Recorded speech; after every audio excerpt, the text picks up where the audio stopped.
गुरुदेव के चरणों में बारंबार नमोस्तु नमोस्तु नमोस्तु, छुल्लक जी के चरणों में इक्षामि इक्षामि इक्षामि।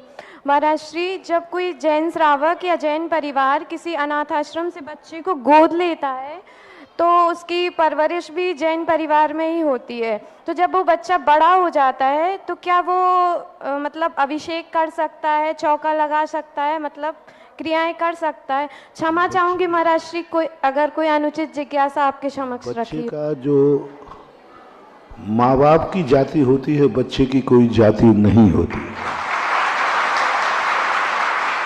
यदि माँ बाप उसका दावा करते हैं कि ये मेरा बच्चा है, तो फिर उस पर जाति का टाइटल लगेगा, क्योंकि वो माँ बाप के अनुसार चलेगा। किसी ने कहा ये बच्चा मेरा है, तो उस पर जाति का आरोप आएगा और वो उसी जाति के अनुसार वो संस्कार देगा। लेकिन जिसके कोई माँ बाप नहीं है, उन बच्चों को जो पालता है, पालनहारे की ही जाति मानी जाती है और उसको सारे अधिकार मिलेंगे।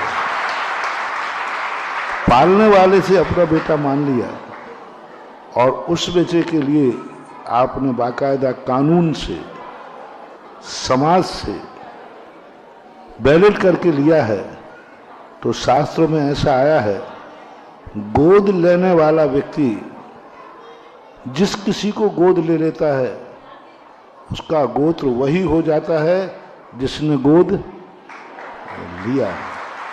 इससे अनाथालय के बच्चे को यदि आप गोद लेते हैं बाकायदा बैलेट, उसको गोद देना पड़ेगा, उसको अपनी बल्दियत देना पड़ेगी और अपना एक टाइटल देना पड़ेगा कि मैं अपनी जाति का, मैं अपना गोत्र इसको देता हूँ।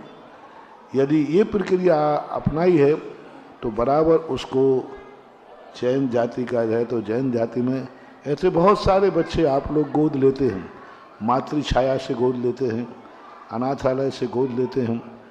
कोई बाधा नहीं, लेना चाहिए और उनको बाकायदा जैन में और किसी गुरु महाराज के पास जाकर उसको और दृढ़ संकल्पित करके उसको जैन कुल का संस्कार दिला देना चाहिए।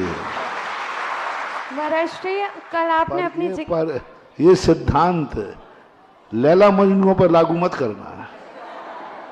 हाँ, तुम कहो महाराज जी हम किसी का लड़के को लाएं, किसी की लड़की लाएं, उसको भी कर दोगे? नहीं, उसको बल्दियत मिल चुकी है, उसको बल्दियत मिल चुकी है, उसका बाप जिंदा है, उसको बाप छोड़ना पड़ेगा, फिर उस पर भी विचार किया जा सकता है। बल्दियत बदलना पड़ेगी, बल्दियत से जाति बनती है और जब तक बल्दियत चलती है तब सारे नियम कानून चलते हैं।